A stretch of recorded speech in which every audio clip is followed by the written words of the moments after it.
اعوذ باللہ من الشیطان الرجیم، بسم اللہ الرحمن الرحیم۔ عید زہرا کیا ہے؟ فرحت زہرا کیا ہے؟ عید شجاع کیا ہے؟ بہت سارے ایسے سوالات مومنین کی طرف سے ہم تک پہنچتے ہیں۔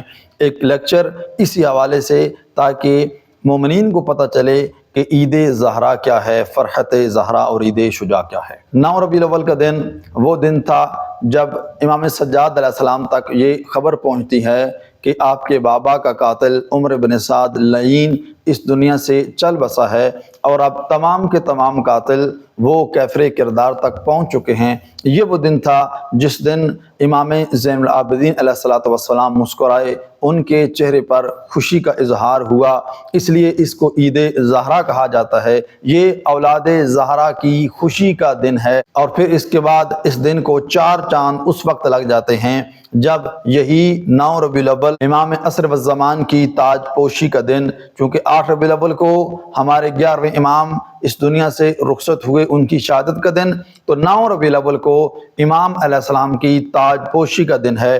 اس وجہ سے بھی اس دن کی اہمیت بہت زیادہ بڑھ جاتی ہے، اور اس دن کے باقاعدہ طور پر اعمال ذکر نہیں کیے گئے، لیکن کچھ اعمال ایسے ہیں کہ جن کو کرنے کی تاکید کی گئی ہے۔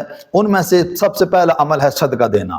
صدقہ دینے کی بہت زیادہ اہمیت ہے 9 ربیع الاول کو۔ اس کے بعد راہ خدا میں خرچ کرنا چاہیے، اپنے عزیز و اقربا پر خرچ کرنا چاہیے، اپنے اہل و عیال پر خرچ کرنا چاہیے، اور خوشی کا اظہار کرنا اس دن کا ایک اہم عمل۔ اور اس کے علاوہ عمدہ لباس پہننا، اچھا لباس پہننا، صاف ستھرا لباس پہننا، عبادت الہی کو انجام دینا، اور شکرانے کے طور پر 2 نفل جو عام آپ نفل پڑھتے ہیں وہی اسی طریقے سے 2 نفل پڑھیں کہ خداوند کریم نے ہمیں اپنے امام زمانہ کے حوالے سے یہ دن دیکھنا وہ نصیب فرمایا ہے۔ دعا ہے رحیم پروردگار کی بارگاہ میں خداوند کریم ہم سب کو سیرت اہل بیت پہ چلنے کی توفیق عطا فرمائے۔ والسلام علیکم ورحمۃ اللہ وبرکاتہ۔